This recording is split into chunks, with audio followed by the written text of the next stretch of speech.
J'espère que vous m'entendez bien. Tout d'abord, merci beaucoup d'assister à ce webinaire aujourd'hui. Si vous souhaitez poser des questions tout au long de la présentation, c'est possible dans la petite box qui est à droite de votre écran. Et je vous enverrai, quoi qu'il arrive, à la fin de la présentation, l'enregistrement vidéo de ce workshop avec un petit questionnaire de satisfaction. Donc, si vous pouvez prendre 2 petites minutes pour le remplir, ça serait super pour qu'on puisse toujours nous améliorer et vous proposer des contenus qui vous conviennent. Alors, avant de commencer, je vais me présenter. Donc, je suis Julie Passy, responsable marketing France chez Mailjet. Et donc, je m'occupe de la stratégie de contenu telle que les workshops, les webinars, les articles de blog que vous pouvez voir et également la newsletter. Donc, je vous invite d'ailleurs à vous inscrire à notre newsletter si vous souhaitez recevoir toutes les semaines des conseils et des astuces sur l'emailing. Je vais lancer maintenant la présentation. Alors, on est là aujourd'hui parce que ça y est, c'est l'été depuis jeudi dernier. C'est une très bonne chose. Peut-être moins pour votre stratégie d'emailing parce que c'est vrai qu'on a tendance à voir pendant cette période les taux d'ouverture qui ont tendance à baisser. Donc, c'est pas voilà, c'est quelque chose qu'on peut résoudre. Donc, c'est justement ce qu'on va voir aujourd'hui. Le but, c'est pas d'arrêter soudainement d'envoyer des emails pendant toute la période estivale, mais en revanche, c'est vrai qu'il faut que vous adaptiez votre stratégie d'emailing.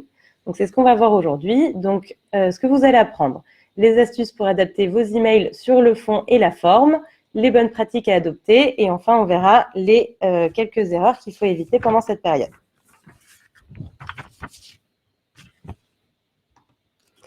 Alors, juste une toute petite introduction pour ceux qui ne nous connaissent pas encore ou ceux qui nous connaissent peu. Mailjet, on est une solution d'emailing.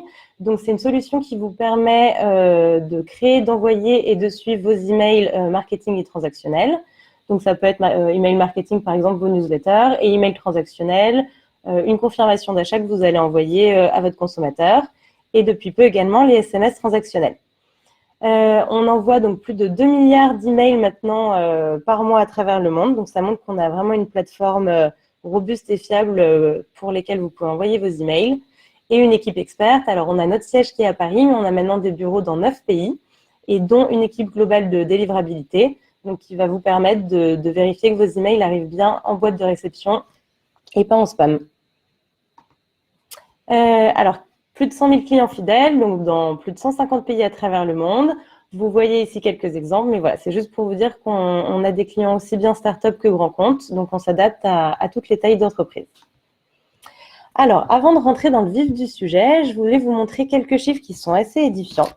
Donc, 40% des Français ne partent pas en été et 50% des Français qui partent en vacances consultent leur messagerie électronique. Donc, comme je vous le disais, ça vaut vraiment le coup de continuer votre stratégie emailing pendant l'été parce qu'en fait, on voit que tout le monde ne part pas. Il y a quasiment la moitié des Français qui vont rester au bureau durant cette période, qui vont peut-être partir un peu avant, un peu après. Donc, vous pouvez continuer à les cibler en juillet-août. Et même ceux qui sont en vacances, vous allez pouvoir continuer à les atteindre alors même qu'ils ne sont pas au bureau. Mais donc, on va voir comment on peut les toucher de manière pertinente. Donc, la première question, les astuces pour adapter vos emails sur le fond et la forme. Alors, je voulais d'abord vous montrer des petits exemples. Donc, proposer un contenu adapté à l'été, qu'est-ce que ça veut dire? Là, je vous ai montré un exemple de Starbucks et de Nocibé. Donc, ce qu'on voit, c'est Starbucks qui a une petite phrase ready, set and refresh qui est assez sympa. On n'a pas la charte graphique habituelle. Alors, je ne sais pas si vous connaissez Starbucks. D'habitude, c'est plutôt marron, vert foncé. Et voilà, c'est des couleurs en fait qui rappellent leurs produits, donc qui sont au café. Ici, on a quelque chose de complètement différent. D'ailleurs, ce n'est pas les cafés qui sont mis en avant, mais c'est plutôt des jus, des choses, voilà, des produits assez frais. On a des couleurs beaucoup plus claires que d'habitude, dans les tons jaune, bleu pâle. Donc, on sort vraiment de leur charte ordinaire. Et Nocibé, c'est pareil, laissez-vous aller. Donc, ils ont mis un jeu de mots très sympa par rapport à l'été. Tout le visuel de leur email est autour de la mer. Et on a un produit qui est adapté à la saison, étant donné que c'est une crème solaire. Donc, ce qu'on veut vous dire ici, c'est n'hésitez pas à adopter un ton plus léger. Même si pendant l'année, vous avez un ton peut-être un peu plus conventionnel, profitez des vacances, voilà, pourquoi pas faire des jeux de mots en prenant l'exemple de Nocibé et de Starbucks. Contenu qui sort de l'ordinaire, donc voilà, comme on l'a vu avec Starbucks, n'hésitez pas peut-être à utiliser d'autres couleurs, adopter un autre ton et offre adaptée à l'été. Pareil, donc en fonction de votre activité, ça peut être un peu compliqué, mais n'hésitez pas à proposer des produits que vous ne proposez pas durant l'année, qui s'appliquent bien à cette saison estivale. Donc, parlez à ceux qui partent et à ceux qui restent. On l'a vu, tout le monde ne va pas partir en vacances. Et ceux qui partent consultent quand même leurs emails. Donc, essayez de ne pas vous adresser qu'à une cible ou à l'autre. Essayez d'inclure tout le monde. Là, on a vu que eBay propose des produits qui peuvent convenir à quelqu'un qui reste, donc une valise, un transat, des lunettes de soleil, un barbecue. Ça peut convenir à quelqu'un qui n'est pas encore en vacances.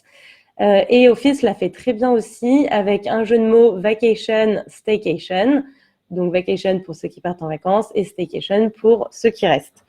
Donc dans votre discours, n'hésitez pas à jouer là-dessus pour inclure tout le monde. C'est un équilibre qui peut peut-être être délicat à trouver, mais voilà, n'hésitez pas à lancer une réflexion pour pouvoir toucher tout le monde. Personnaliser l'email au maximum. Donc ça, c'est un conseil qu'on donne toute l'année. On vous le répète souvent, c'est pas valable uniquement pour l'été. Il faut vraiment humaniser votre email. Donc le destinataire doit vraiment avoir l'impression que l'email a été rédigé uniquement pour lui et pas qu'il est dans une liste d'emails de masse. Donc vous pouvez évidemment changer l'objet, mais également l'email en lui-même. Donc on peut changer le prénom, comme on le voit dans cet exemple, bonjour Thomas, mais aujourd'hui ça va bien plus loin que ça. Vous pouvez personnaliser l'email en fonction de la géolocalisation de la personne, en fonction de ses intérêts, en fonction de son historique d'achat. Donc, le but, c'est vraiment que vous ayez une liste de contacts le plus enrichie possible, avec le plus d'informations possible sur vos destinataires. Et comme ça, vous pouvez insérer des variables dans votre email pour que le contenu s'adapte en fonction des propriétés de chaque contact. Soignez l'objet. Donc, quand le message arrive en boîte de réception, il y a seulement quelques éléments qui sont visibles avant même l'ouverture. Donc, ça va être l'expéditeur, l'objet du message et le pré-header. Donc, le pré-header, c'est la petite phrase qui va apparaître en dessous de l'objet. Donc, c'est la première phrase de l'email. Donc, soignez vraiment ces éléments. Ça va être déterminant pour que le destinataire passe à l'action. Donc, passer à l'action, ça veut dire quoi? Ça veut dire lui donner envie d'ouvrir votre email. Donc, ça peut être un objet d'email un peu intriguant, une phrase d'accroche dans le pré-header, un expéditeur bien identifié qui va susciter la confiance du destinataire et qui va le pousser justement à ouvrir l'email. Donc là, on va faire un petit focus sur l'objet qui est un de ces éléments déterminants pour votre taux d'ouverture. Attention à la longueur de l'objet de votre email. Il ne faut pas qu'il soit trop long parce que sinon, il risque d'être coupé. Et le but, c'est que le destinataire puisse voir directement le message clé qui va lui donner envie d'ouvrir l'email. Miser sur les émotions des lecteurs, donc ça peut être l'urgence, le bon plan, le mystère, la question. Donc par exemple, plus que 3 jours ou moins 70% sur telle marque. On pensait que c'était impossible, mais comment partir en vacances pour pas cher. Donc voilà, des choses qui vont vraiment qui vont vraiment pousser le destinataire à ouvrir l'email. Encore une fois, humanisez votre objet d'email. Il faut toujours que le destinataire ait l'impression que le message a été rédigé spécialement pour lui. Et on parle ici des emojis. Alors, à consommer avec modération, évidemment, et à adapter en fonction de votre activité. Mais on voit vraiment que les emojis génèrent de l'engagement. Donc, nous, on les aime beaucoup chez MakeJet et on vous conseille de les utiliser dans vos objets d'email pour inciter la personne à l'ouvrir. Donc, casser la routine en termes de design. On revient un petit peu sur ce qu'on a dit tout à l'heure avec l'exemple de Starbucks. Donc, c'est le moment, si vous voulez mettre des belles images, des beaux gifs, allez-y. Les gifs, ça peut être quelque chose de tout simple. Il n'y a pas forcément besoin de faire quelque chose qui bouge énormément. Mais les gifs, c'est comme les emojis, ça génère beaucoup d'engagement. Donc, quelques conseils sur les gifs. Soignez surtout la première image. En fait, malheureusement, tous les clients de messagerie aujourd'hui n'affichent pas les gifs. Par contre, le gif animé, il va afficher la première image. Donc, il faut que la première image soit cohérente et qu'elle puisse suffire à elle-même dans le cas où le gif ne s'animerait pas. Optimiser le poids des gifs. Donc, le but ici, il y a des sites qui vous permettent de le faire très facilement, de réduire la taille de vos GIFs. Le but, c'est qu'ils s'affichent le plus rapidement possible pour offrir la meilleure expérience utilisateur possible. Voilà, donc que ça prenne pas beaucoup de temps dans la boîte de réception du destinataire pour s'ouvrir. Sinon, pour lui, ça va être une mauvaise expérience. Et alors, on a un petit conseil, il y a un site qui s'appelle Giphy, je ne sais pas si vous connaissez. Ça vous permet soit de créer des GIFs très facilement, on fait souvent nous chez Mailjet, ou alors d'utiliser des GIFs existants. Donc, ils ont une grosse collection de GIFs.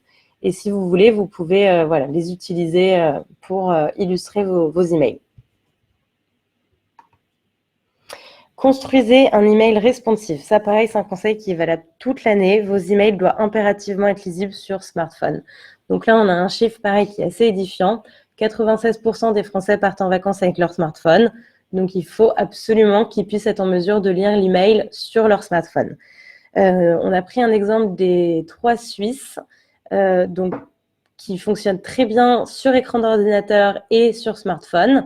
Ce qu'on voit, c'est que par exemple, on a une image qui s'affiche sur écran d'ordinateur qui disparaît pour laisser place au texte sur le smartphone.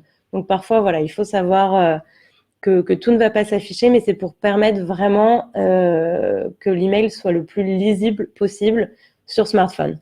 Donc faites attention quand vous choisissez votre solution d'emailing, qu'elle propose bien de construire automatiquement des emails responsives. Donc, c'est le cas chez Mailjet. Si vous construisez votre email dans notre éditeur d'email et que, par exemple, vous avez 2 colonnes qui vont s'afficher sur écran d'ordinateur, elles vont se mettre l'une sur l'autre pour avoir une lecture facilitée sur smartphone.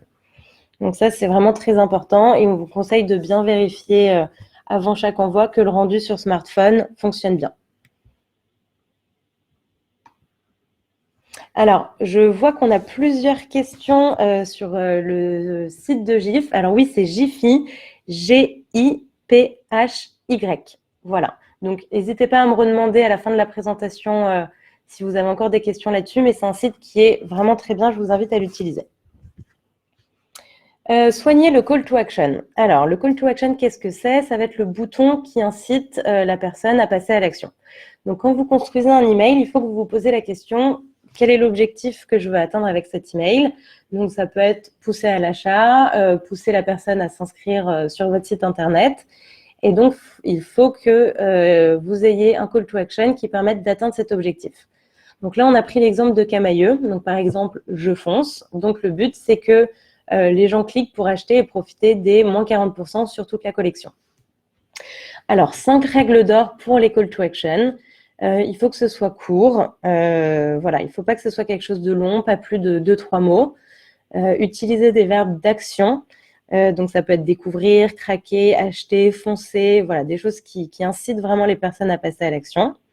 Pourquoi pas à la première personne comme l'a fait Camailleux. Essayer d'éviter les en savoir plus tant que c'est possible pour que ce soit quelque chose voilà, de plus incitatif. Le faire ressortir visuellement. Donc là, il faut que vous, au niveau du design, il faut vraiment qu'il ressorte graphiquement. Donc vous pouvez jouer sur la taille, la forme, la couleur, la police. Là, dans l'exemple de Camailleux, on voit que c'est noir, donc il ressort vraiment. Voilà, n'hésitez pas à tester des choses visuellement qui vont permettre à votre call to action de se démarquer. Le placer avant la ligne de flottaison. Donc ça, ce qu'on appelle ligne de flottaison, c'est ce que le destinataire va voir sans qu'il ait besoin de scroller. Donc, encore une fois, le but, c'est que le call to action soit visible au premier coup d'œil et que le destinataire puisse cliquer dessus sans même avoir besoin d'aller jusqu'en bas du mail. Et enfin, le tester. Je ne sais pas si vous êtes familier avec l'A/B testing. C'est quelque chose qu'on propose notamment chez Mailjet. Vous pouvez en fait tester plusieurs versions d'un email. Donc, on vous conseille de changer un seul élément dans les différentes versions. Donc, par exemple, le call to action. Essayez, par exemple, un call to action vert, un call to action jaune et voir en fait laquelle des 2 versions a eu le plus d'ouverture, le plus de clics. Et du coup, sélectionner la version la plus performante derrière pour construire vos autres campagnes emailing. Alors, les bonnes pratiques à adopter. Maintenant, on va voir cette deuxième partie. Alors, adopter le bon timing. Donc, ce qu'on disait tout à l'heure, n'arrêtez pas subitement vos envois, surtout si vous le faites fréquemment. Le but, c'est de ne pas disparaître complètement du radar aux yeux de votre audience pendant les 2 mois de vacances. Encore une fois, tout le monde ne part pas, ou alors ceux qui partent consultent toujours leur email. Donc, ce qui est possible en revanche, c'est de ralentir la cadence. Donc ça, c'est possible. Par exemple, si vous avez une fréquence d'envoi journalière, peut-être passer à un rythme hebdomadaire. Donc, ça sera peut-être même mieux perçu par vos destinataires parce que ça sera plus cohérent également avec leur rythme à eux, parce qu'on sait que même si on reste au bureau, il y a quand même moins de rush pendant la période estivale, surtout en B2B.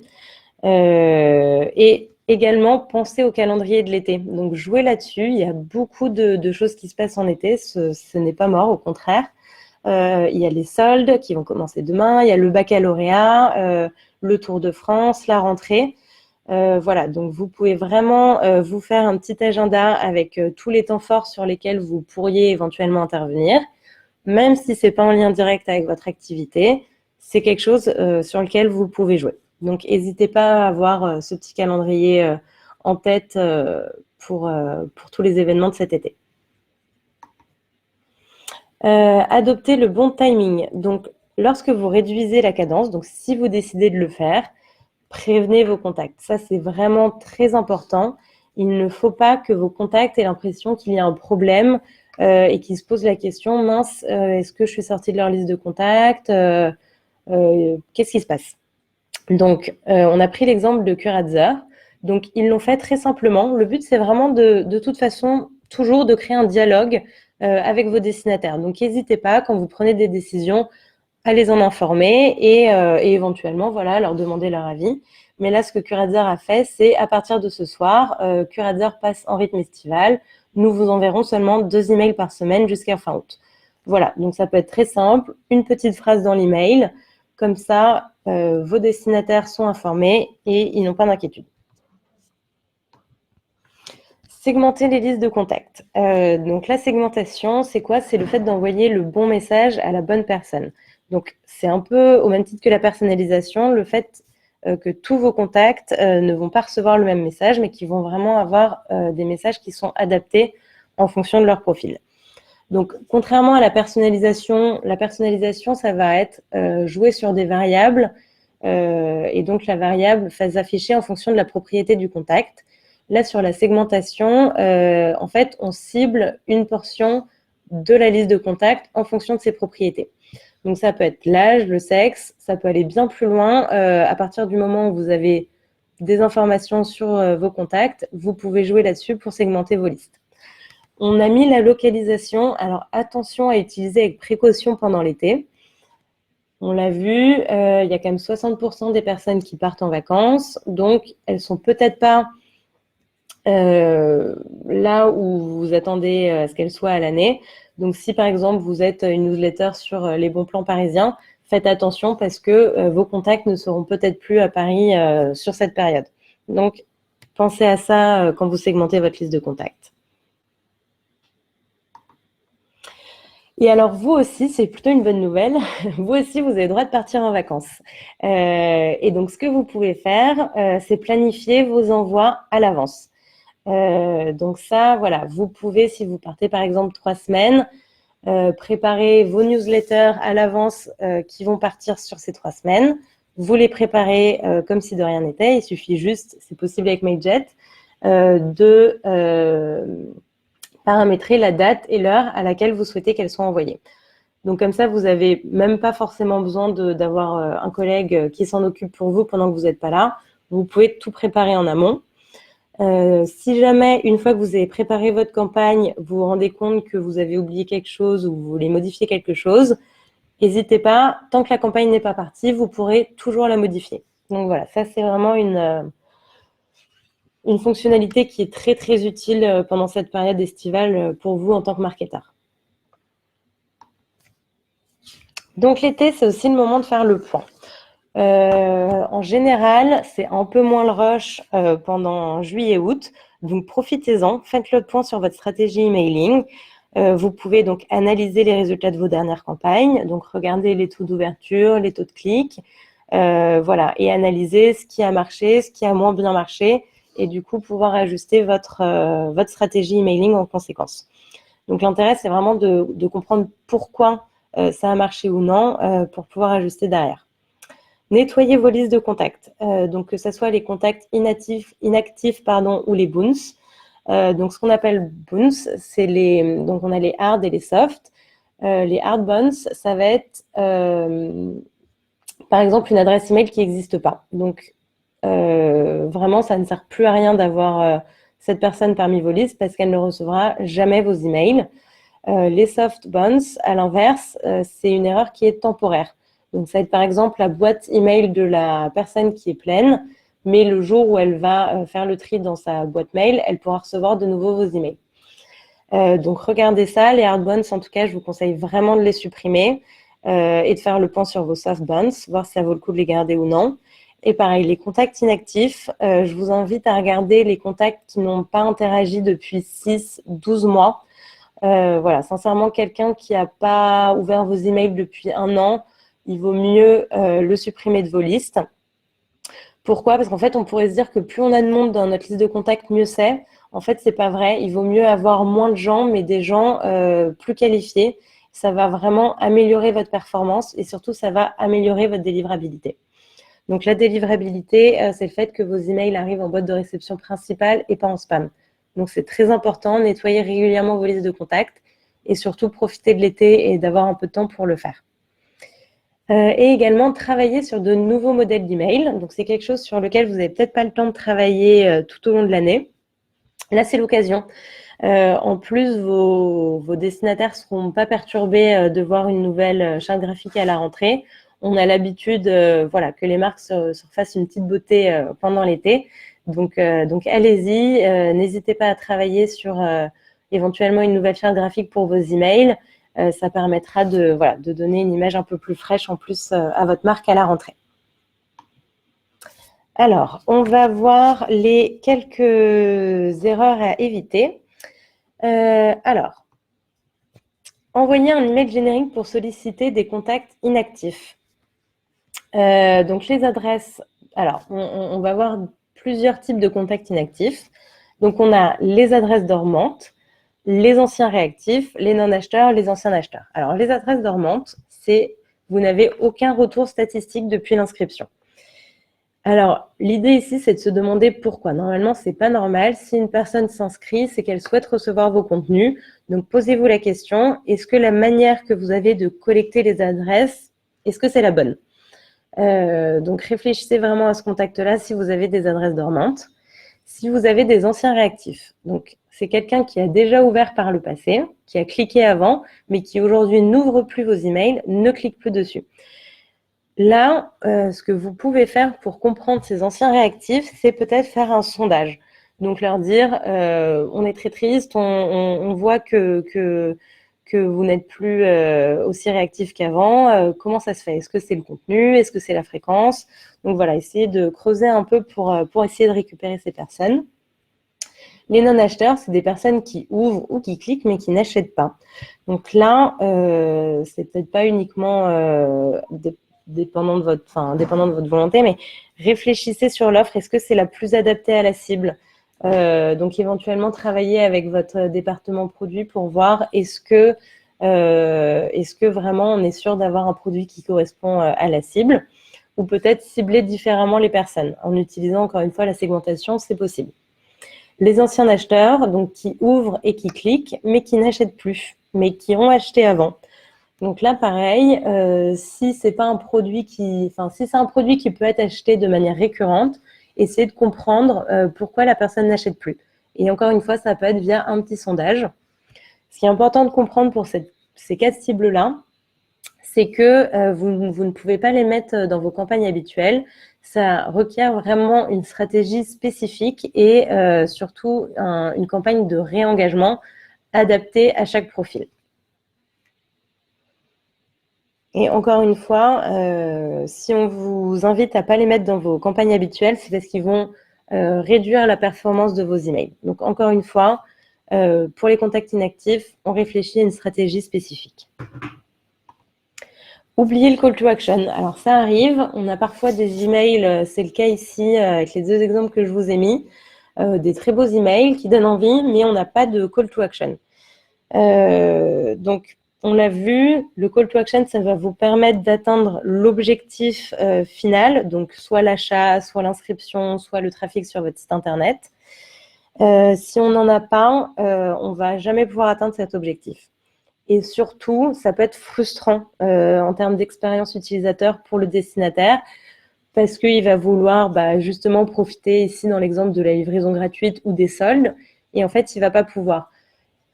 Alors, s'il est vraiment motivé, il va sortir de sa boîte mail, taper le nom de votre marque et aller essayer de chercher la promotion sur le site, mais ça va être très compliqué, vous risquez vraiment de perdre du monde si vous ne mettez pas de call to action. Donc, pensez bien à les mettre, et encore une fois, il faut qu'ils soient visibles au premier coup d'œil.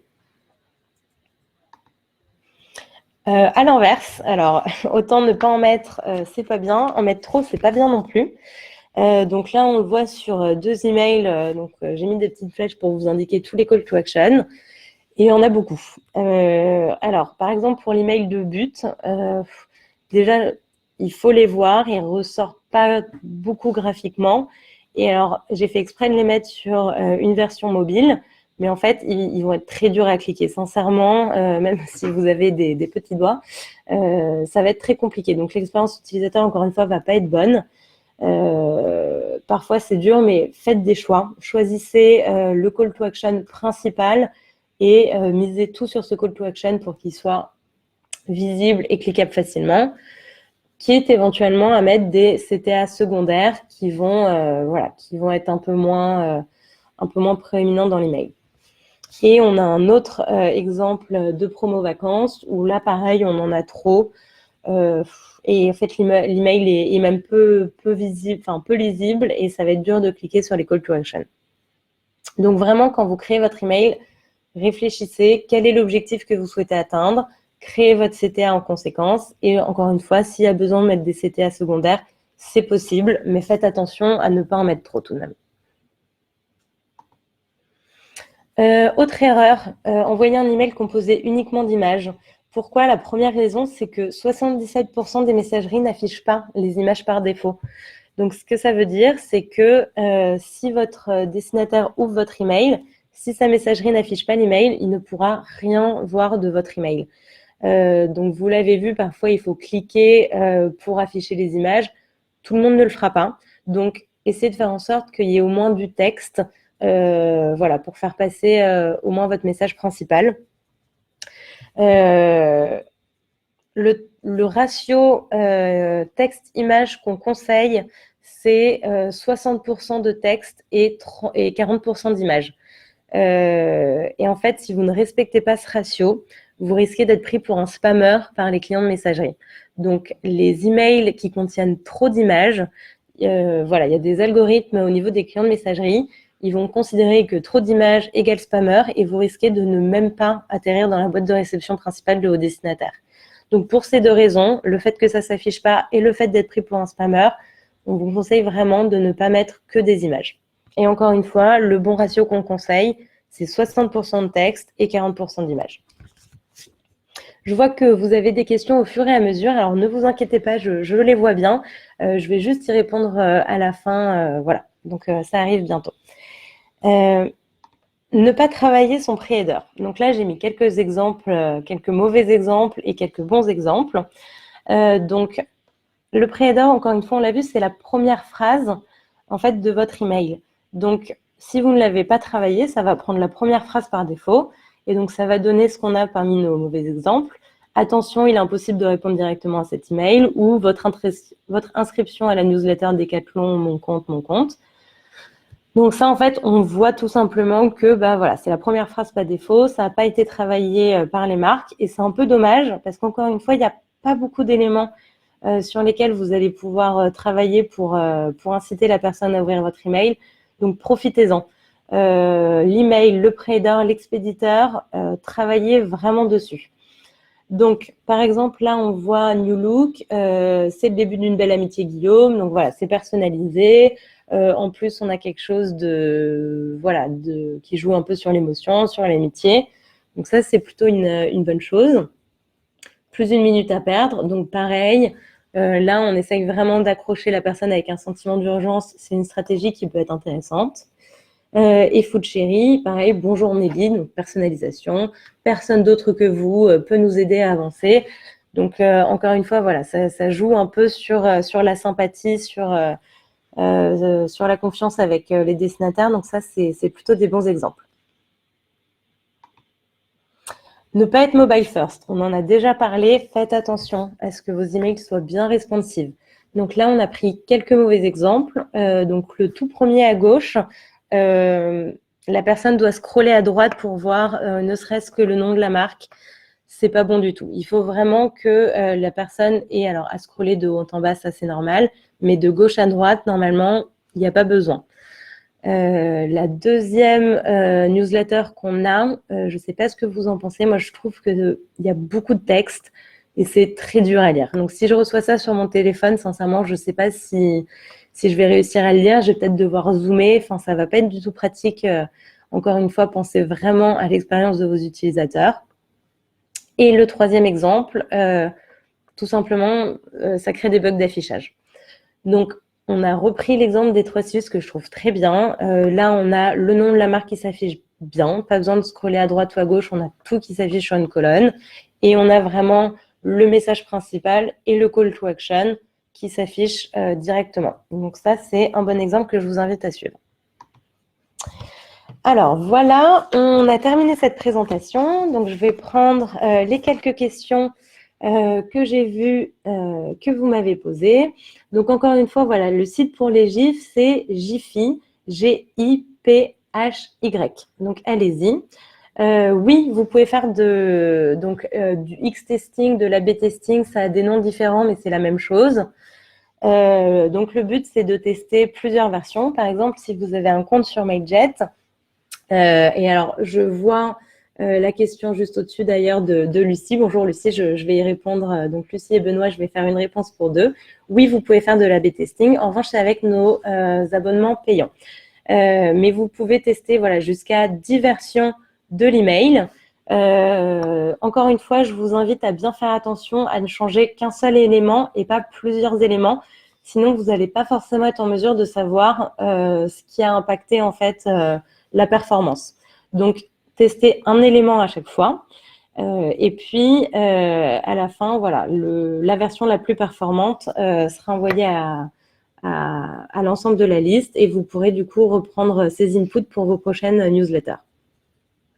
Bonjour Nicolas, oui, alors si vous avez pris le workshop en cours de route, il y aura un replay qui vous sera envoyé juste à l'issue de la présentation. Donc ne vous inquiétez pas, vous aurez les slides et vous pourrez revoir le début de la présentation. Donc, revenir sur le nettoyage des listes. Alors, bonjour Alison, comment faire concrètement pour nettoyer les listes? Alors, en fait, avec Mailjet, vous avez des statistiques de campagne et donc, vous allez pouvoir voir pour chaque campagne envoyée les personnes qui l'ont bien reçu, les personnes qui l'ont ouvert, les personnes qui l'ont cliqué, mais aussi les erreurs et les blocages. Donc, les erreurs, encore une fois, c'est quelque chose qui n'a pas fonctionné. C'est-à-dire que le nom de domaine n'existe plus, que l'adresse email de la personne n'existe plus. Donc, je vous invite soit à les supprimer, soit à les désabonner, mais en tout cas de ne plus cibler ces personnes. Pareil, les personnes inactives, donc vous pouvez voir en fait les personnes qui n'ont pas du tout interagi. Et donc, je vous invite à regarder si elles n'ont pas interagi du tout pendant les 12 derniers mois. Voilà, après, c'est à vous de déterminer la durée, mais on conseille entre 6 et 12 mois de regarder. Et si la personne n'a vraiment eu aucune interaction avec vos emails, de les enlever parce que sinon, encore une fois, ils risquent de faire baisser la performance de vos campagnes. Donc, concernant le ratio texte-image, donc ça prend en compte l'affichage de l'email. Donc, c'est-à-dire que voilà, il faut que vous ayez des images, c'est très bien d'illustrer vos emails, mais il faut que vous ayez toujours un peu plus de texte que d'images. Et encore une fois, voilà, le ratio qu'on conseille, voilà, mais qui est conseillé dans le monde de l'emailing, c'est 60 de texte et 40 d'images. Donc, faites bien attention à avoir ça en tête quand vous construisez vos emails. La version responsive est-elle en option avec un abonnement payant? Donc, bonjour Véronique. Non, la version responsive, elle est disponible pour tous nos abonnements, même gratuits. En fait, dès que vous allez utiliser Passport, et c'est possible même avec nos abonnements gratuits, Passport est automatiquement en responsive. Donc ça, il n'y a pas de problème. Dès que vous construisez un email avec Mailjet, vous êtes sûr qu'il est responsive design. Alors, quelle autre question? Alors, j'ai une question de Maxime. Donc, nous sommes une agence de communication et gérons plusieurs clients avec Mailjet. Avez-vous des comptes agences ou dois-je créer un compte Mailjet indépendant par client? Alors, avec Mailjet, c'est possible de créer des sous-comptes. On a vraiment construit notre solution pour qu'elle soit le plus facile à utiliser en termes de collaboration. Donc, que ce soit pour les équipes, donc au sein d'une même équipe marketing ou entre votre équipe développeur et votre équipe marketing, mais également pour les agences qui ont, comme vous, plusieurs clients. Donc, non, vous pouvez avoir un compte principal pour votre agence et ensuite créer plusieurs sous-comptes par agence. Et donc, si vous avez 10 clients, vous pourrez créer 10 sous-comptes pour chacun de vos clients. Et ce qui est très pratique aussi avec Mailjet, c'est que vous pouvez donner des rôles avancés. Donc, par exemple, pour vos clients, ils n'auront pas tous les droits. Vous pouvez leur donner uniquement le droit de regarder les statistiques ou de créer des emails, en fonction. Et vous gardez la main sur le compte, sur le master compte.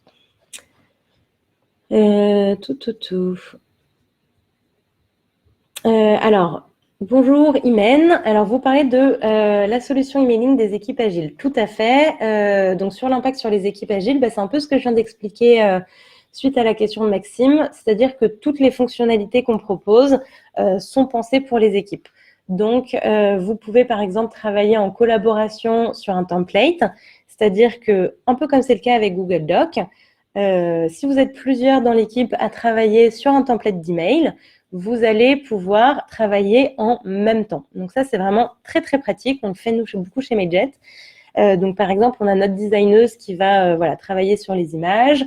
Moi, je vais plutôt travailler sur le texte. Une autre personne va plutôt travailler sur, je dis n'importe quoi, les call to action. Et en fait, je vois qui travaille sur quoi.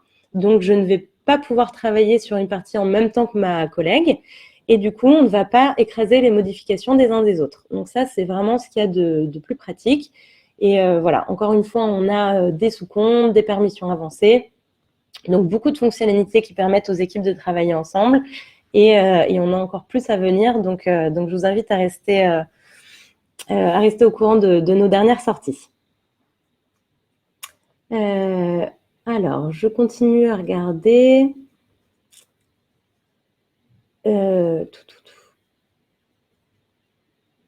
Alors, rebonjour Véronique, donc comment accéder à Passport? Donc Passport, c'est notre éditeur d'email que, normalement, vous y avez accès sur toutes les versions, même gratuites.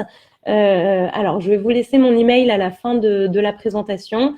Si vous avez un problème et que vous avez l'impression de ne pas pouvoir accéder à Passport, je vous guiderai, pour que vous puissiez bien y accéder, mais normalement, il n'y a pas de souci, c'est pour toutes les versions. Alors, y a-t-il des webinaires sur les tools de Mailjet? Alors, justement, à la fin de la présentation, comme je vous le disais, je vais vous envoyer un petit mail avec le recording et également un questionnaire de satisfaction.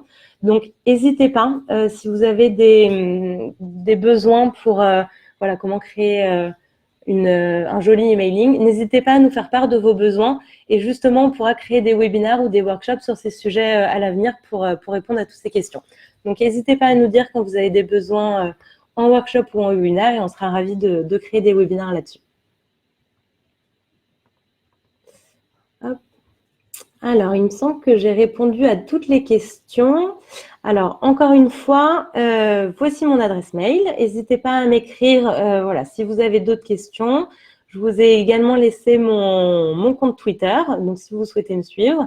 Et encore une fois, vous avez la possibilité de vous inscrire à notre newsletter pour avoir des astuces un peu régulièrement. Merci encore à tous. Et encore une fois, je vois qu'il y a des questions qui arrivent encore. Je vais y répondre par mail, ne vous inquiétez pas. Merci encore à tous et très bonne journée. Au revoir.